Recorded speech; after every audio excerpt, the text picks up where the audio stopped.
اللہ پاک کی صفات میں سے ایک صفت تواب،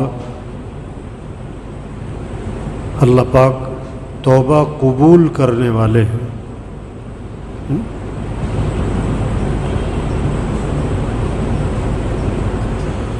توبہ کو اللہ پسند فرماتے، اللہ کو پسند ہے کہ بندہ کیا کرے؟ توبہ کرے۔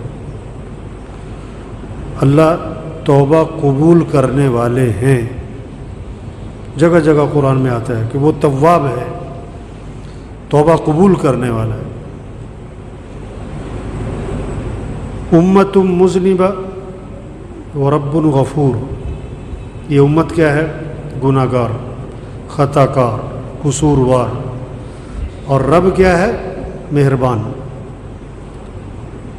غفار، اللہ کی صفات میں سے بخش دینے والا، غفار ہے، غفور ہے، رحیم ہے، رحم کرنے والا، رحمان، بہت زیادہ رحم کرنے والا، کریم، کرم کرنے والا، عفو، معاف کرنے والا، ستار، پردہ پوشی کرنے والا۔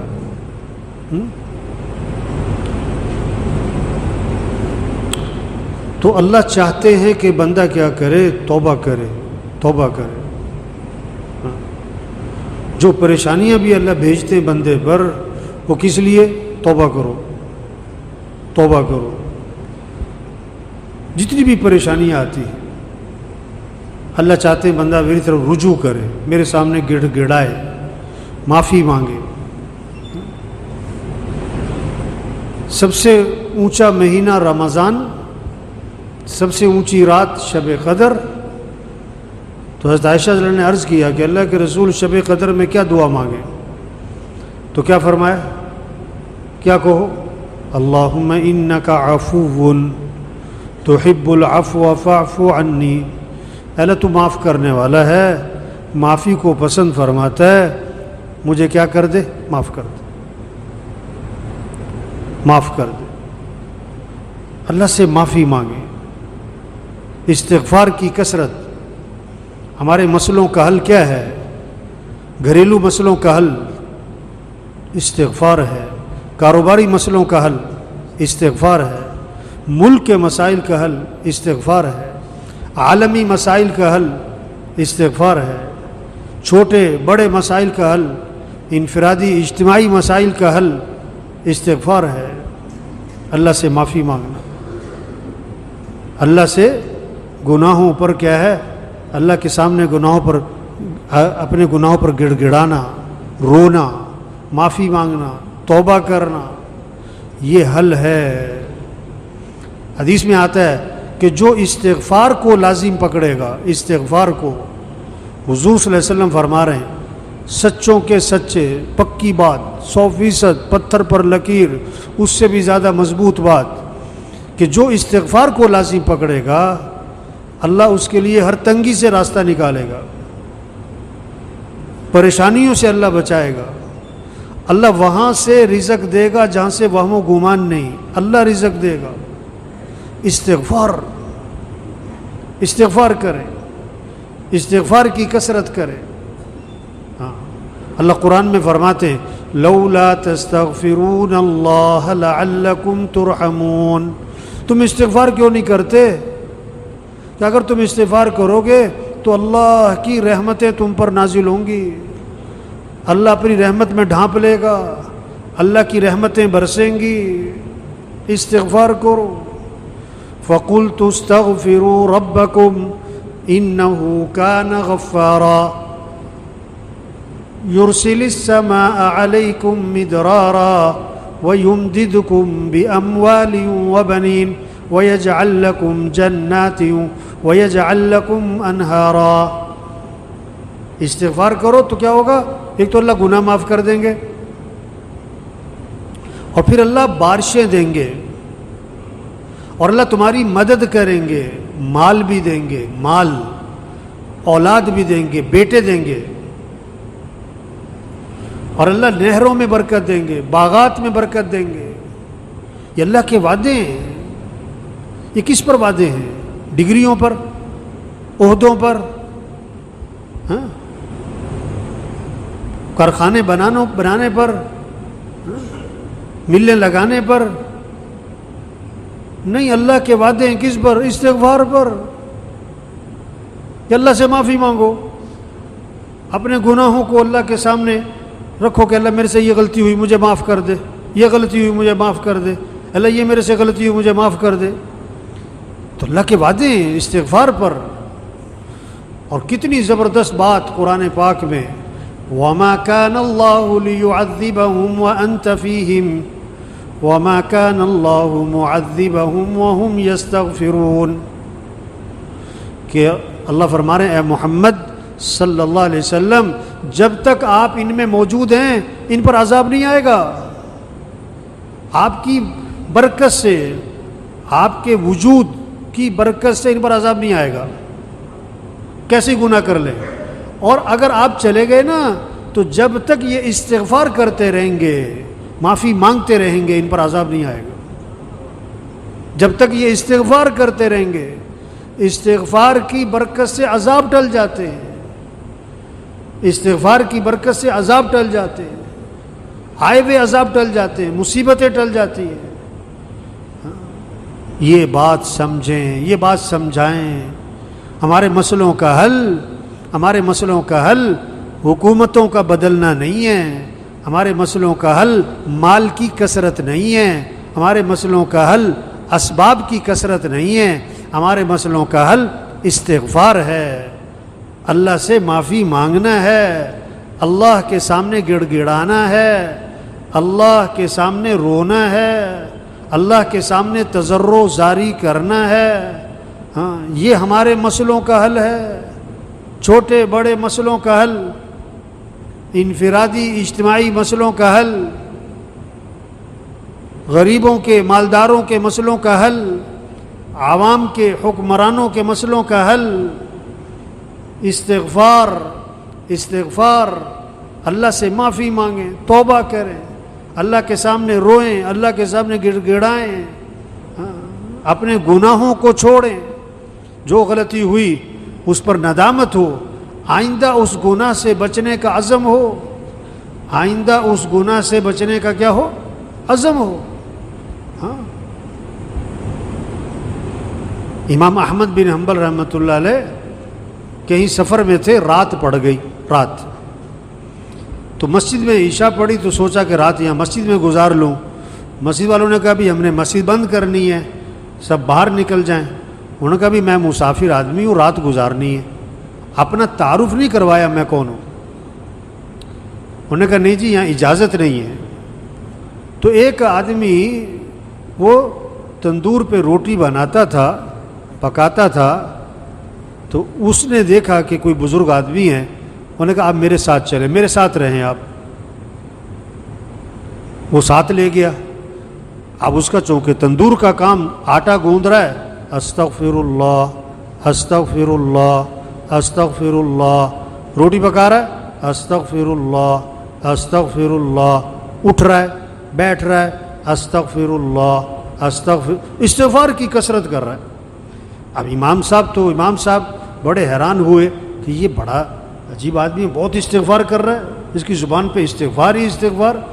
اس سے پوچھا بھائی یہ تم نے استغفار بہت کیا، کیا اس کے کیا فائدے دیکھے؟ انہوں نے کہا جی میرے بڑے مسائل تھے، جب سے میں نے استغفار کی کثرت شروع کی ہے اللہ نے میرے مسئلے حل کر دیے، اور میں جو مسئلہ آتا ہے اللہ سے مانگتا ہوں اللہ میرا مسئلہ حل کر دیتا ہے، میری دعائیں قبول ہوتی ہیں۔ استغفار کی میں نے یہ فائدہ دیکھا، میری دعائیں بڑی قبول ہوتی، میری ساری دعائیں قبول ہوئی، ایک دعا ابھی تک قبول نہیں ہوئی، باقی ساری قبول ہو گئی۔ وہ کون سی نہیں ہوئی بھائی؟ کہ میں نے نام سنا ہے کوئی امام احمد بن حنبل، بڑے اللہ والے کوئی بزرگ آدمی ہیں، میں نے اللہ سے دعا مانگی کہ اللہ میری کبھی ان سے زیارت ملاقات تو کروا دے، میں ان کی زیارت کرنا چاہتا ہوں، یہ میں نے دعا مانگی، یہ ابھی تک قبول نہیں ہوئی، باقی ساری قبول ہو گئی ہیں۔ امام صاحب نے کہا اللہ کے بندے تیری وہ دعا بھی قبول ہو گئی، میں جو تیرے سامنے بیٹھ رہا ہوں احمد بن حنبل ہی بیٹھا ہوں میں تیرے سامنے، اور مجھے لگتا یہ ہے یہ استغفار کی جو تیری کثرت ہے نا یہی مجھے کھینچ کے یہاں پر لے کر آئیے. ہاں، مسئلوں کا حل عقل، ذہانت، چالاکی، ہوشیاری، ڈگریاں اور پلازے اور پیسے اور حکومتیں اور عہدے اور وزارتیں، یہ مسئلوں کا حل نہیں ہے. مسئلوں کا حل اللہ کی طرف رجوع ہے، مسئلوں کا حل توبہ ہے، مسئلوں کا حل استغفار ہے، مسئلوں کا حل اللہ سے معافی مانگنا ہے.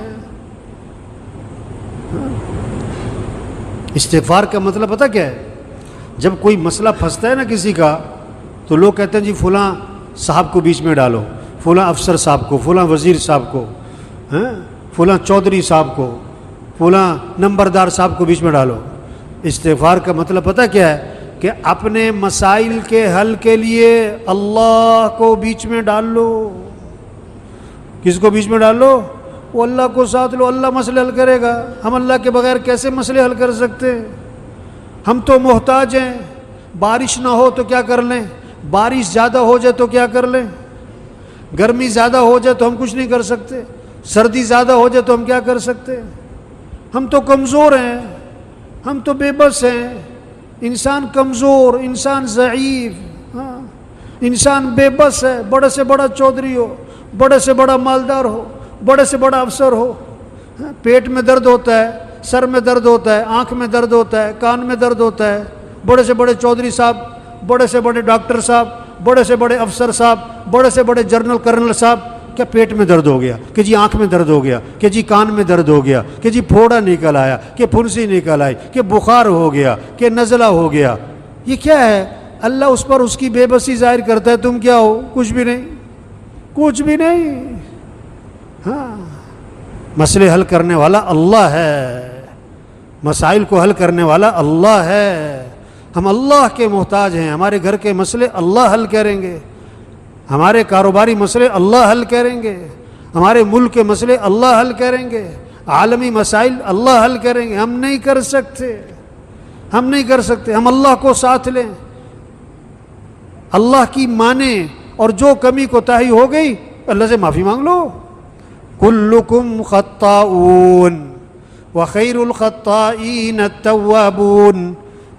حضور صلی اللہ علیہ وسلم نے فرمایا تم سب کے سب خطا کار ہو، اور بہترین خطا کار وہ ہیں جو اللہ سے معافی مانگیں، جو اللہ سے معافی مانگیں، جو اللہ سے معافی مانگیں. بہترین خطا کار جو اللہ سے معافی مانگیں. ایک صحابی نکلے اور زور سے کہہ رہے ہیں واہ ذنوبا، واہ ذنوبا، ہائے میرے گناہ، ہائے میرے گناہ، میں تو ہلاک ہو گیا. آپ نے فرمایا کیا ہوا؟ کہ حضور میرے سے گناہ بہت ہو گئے، میں تو مارا گیا. آپ نے فرمایا کہو اللہم ان مغفرتک اوسع من ذنوبی ورحمتک ارجى عندی من عملی. اے اللہ، بے شک میرے گناہ بہت زیادہ ہیں، لیکن تیری جو مغفرت ہے نا وہ میرے گناہوں سے بھی زیادہ وسیع ہے، اور مجھے اپنے عمل کا کوئی آسرا نہیں، مجھے تو تیری رحمت ہی کا آسرا ہے. فرمایا پھر کہو اللہم ان مغفرتک اوسع من ذنوبی ورحمتک ارجى عندی من عملی. میں پھر کہو اللہم ان مغفرتک اوسع من ذنوبی ورحمتک ارجى عندی من عملی. 3 دفعہ ان سے یہ دعا پڑھوائی اور میں جاؤ، اللہ نے تمہارے سارے گناہ معاف کر دی، اللہ نے تمہارے سارے گناہ معاف کر دی. ہاں، اللہ چاہتے ہیں بندہ توبہ کرے، اللہ چاہتے ہیں بندہ تو کیا کرے؟ اللہ سے معافی مانگے، اللہ کے سامنے گڑ گڑائے، اللہ کے سامنے گڑ گڑائے. ہم اللہ سے معافی مانگیں، اپنے گناہوں کو دیکھیں کہاں ہمارے سے غلطیاں ہو رہی ہیں، اور ہیں ایسی بات نہیں کہ غلطیاں نہیں ہیں، ضم میں عبادات میں کیا غلطی، ہمارے اخلاق میں کیا غلطی، ہماری معاشرت رہن سہن میں، ہماری کمائیوں میں، ہمارے خرچ میں، لباس میں، شادیوں میں، ہمارے کئی فنکشنوں میں ہم سے جو غلطی ہوئی اس کو پکڑو بھائی، اس کو پکڑو بھائی، اس پر اللہ سے معافی مانگو بھائی، اس پر اللہ سے معافی مانگے. ہم عبادات میں کمی، کوئی نمازوں میں کمی، رمضان کے روزوں میں کمی، کوئی زکوٰۃ دینے میں ہم سے کیا کوتاہی ہوئی، ابھی تک حج نہیں ہوا، جو ہو کہ معافی مانگ لیں اور اب کر لو بھائی. نمازیں آپ سے رہ گئی، ہاں اب معافی مانگ کر ان کی قضا شروع کرو بھائی. زکوٰۃ آج تک نہیں دی، معافی مانگو، اب زکوٰۃ دینا شروع کرو، اور پچھلی زکوٰۃ بھی آہستہ آہستہ نکالو. ہاں، اخلاق میں غلطی، کسی سے لڑائی جھگڑا، ماں باپ کی نافرمانی کی، کسی کو دکھ دیا، معافی مانگو، معافی اللہ سے معافی مانگو. جس کے ساتھ زیادتی کی اس سے بھی معافی مانگو بھائی. معاملات میں گڑبڑ، لین دین میں گڑبڑ، کوئی کمائی میں گڑبڑ ہے، خرچ میں گڑبڑ ہے، اللہ سے معافی مانگیں، اللہ سے معافی مانگیں. کسی کا حق دبایا ہوا ہے، اللہ سے معافی مانگیں، اس سے بھی معافی مانگیں اور اس کا حق واپس کریں، اس کا حق واپس کریں. صرف معافی مانگنے کا مطلب یہ نہیں کہ وہ معافی مانگ لو، اس کا حق بھی واپس کرو، اس کا حق بھی ادا کرو، اس کا حق بھی ادا کرو. ہاں اللہ سے معافی مانگیں بھائی، اللہ سے معافی مانگیں بھائی. جب تک موت کا فرشتہ نظر نہیں آ رہا ہے توبہ کا دروازہ کھلا ہے.